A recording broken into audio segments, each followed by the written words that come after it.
Hi friends, welcome to Veniram directions. వణక్కం, నమస్తే అందరికీ.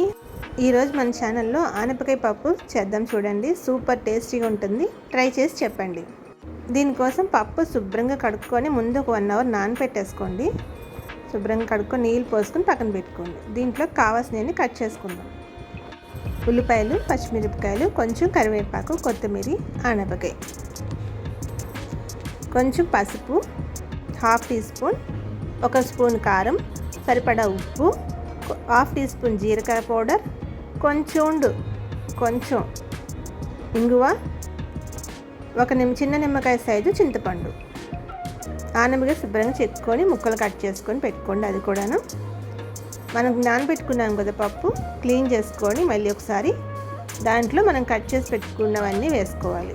ఉల్లిపాయలు, పచ్చిమిరపకాయలు, ఆనపకాయ, ఇది ఇంగువ అండి, కొంచెం వేసుకుంటే సరిపోతుంది.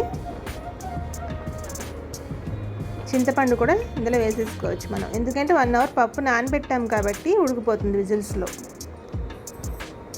ఉప్పు, పసుపు, జీలకర్ర పౌడర్, కారం అన్నీ వేసుకున్న తర్వాత కొంచెం గ్లాస్ వాటర్ వేసుకొని ఒక 3 విజిల్స్ వచ్చే వరకు మనం పప్పు ఉడకపెట్టుకోవాలి. శుభ్రంగా కలుపుకొని స్టవ్ మీద పెట్టుకుందాం. 3 విజిల్స్ వస్తే సరిపోతుందండి. ఆల్రెడీ మనం 1 అవర్ నానబెట్టాం కాబట్టి. పప్పు చూసారా, శుభ్రంగా మట్టిగా ఉడికిపోయింది, చక్కగా ఉడికిపోయింది. ఒక్కసారి మనం ఇలా మెదిపేసుకుంటే బాగుంటుంది. తర్వాత పప్పు తాలింపు పెట్టుకుందాం. ఆవాలు, జీలకర్ర, వెల్లుల్లిపాయలు, 2 ఎండుమిరపకాయలు, కొంచెం కరివేపాకు, ఇంగువ ఆల్రెడీ వేస్తాం కాబట్టి ఇందులో వేయక్కర్లేదు. ఇది తాలింపు పెట్టేసుకుంటే సరిపోతుంది. మన ఆనపకాయ పప్పు రెడీ.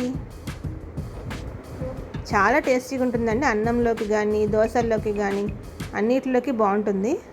మా పాప అయితే ఆ రోజు మార్నింగ్ దోశల్లో కూడా పప్పు వేయమని అడిగిందనమాట. ఆనపకాయ పప్పు చాలా టేస్ట్గా ఉంటుంది ఇది ఇలా చేస్తే. Thanks for watching. Please like, share and subscribe.